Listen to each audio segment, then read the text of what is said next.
পিঠে ভাত আর বাদে পেটের বাড়ি। এগুলো বিক্রি করে ভাত, হ্যাঁ। মানে এটার উপরই সংসার চলে নাকি? এই কিছু সংসার চলে আমার।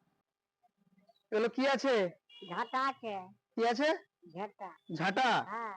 ঝাঁটা কি বিক্রি করতে পেরেছো নাকি? হ্যাঁ, এইগুলি পিঠে ভাত আর বাদে পেটের বাড়ি। এগুলো বিক্রি করে ভাত, হ্যাঁ। মানে এটার উপরই সংসার চলে নাকি? এই কিছু সংসার চলে আমার। আচ্ছা, বাড়ি কোথায়? আমার উপসল। উপরসলদায়? হ্যাঁ, রক্ষাকারী মাঠের কাছে।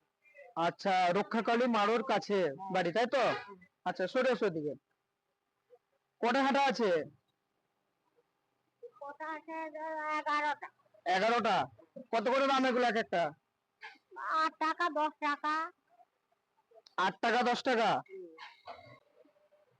মানে 100 টাকা ঝাঁটা আছে, তাই তো? কিছু খেয়েছো? কিছু খাই না, আমরা খিদা পেয়েছে, চা খেতে যাচ্ছে। খিদা পেয়েছে, চা খেতে যাচ্ছ? পয়সা আছে? পয়সা নাই আমার কাছে। পয়সা নেই? তো এই 10টা ঝাঁটা বিক্রি করে সংসার চলে? 100 টাকায় সংসার চলে যায়? হ্যাঁ, কি চলতে হবে, আর কি করবো, করার কিছু নাই বাবা। এই বয়সেও খাটতে হচ্ছে? কি করবো, আমার ভাগ্যের দোষ। মানে এটার উপরে সংসার চলে, তাই তো? এইটির উপরে সংসার চলে, কথা ঝাঁটি পাহাড়ে পাতা কেটে আনি আমরা। আমি তাহলে কিছু পয়সা দিই, কিছু খেয়ে নাও। আর এখানে 10টা ঝাঁটা আছে, 10টা ঝাঁটায় আমি 10 টাকা পিস ধরছি। 8 টাকা পিস বিক্রি করো তো, না 10 টাকা? 8 টাকা 10 টাকা দেখে যার খদ্দারের ব্যাপার আমার। আচ্ছা, ঠিক আছে, তাহলে 10টা ঝাঁটায় 100 টাকা। তাহলে আমি পয়সা দিয়ে দিই, ঝাঁটাগুলো আমি নিয়ে নিচ্ছি। ঝাঁটাগুলো নিয়ে নেবো? আর নিয়ে নাও। সব নিয়ে নেবো তো? হ্যাঁ। সব? ঠিক আছে, খুলতে হবে না। কতগুলো আছে?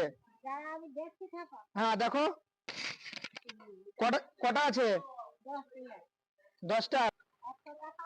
হ্যাঁ, 100 টাকাও হয় না, 5 টাকা 8 টাকা করে হলে কত হবে? 8 টাকা হলে কত হচ্ছে? 80 টাকা। খুলতে হবে না, থাক, খুলতে হবে না। আর যদি 10 টাকা পিস হয় কত হচ্ছে? 100 টাকা। 100 টাকা। আচ্ছা, ঠিক আছে, ঝাঁটাগুলো তাহলে আমি নিয়ে নিচ্ছি। এটা তোমার কাছে রাখো, এটা তোমার কাছে রাখো। ঝাঁটাগুলো আমি নিয়ে নেবো তো? নিয়ে নেবো? নিয়ে নেবো? আচ্ছা, ঠিক আছে, ঝাঁটা আমি নেবো না, এগুলো তুমি নিয়ে যাও, ঠিক আছে?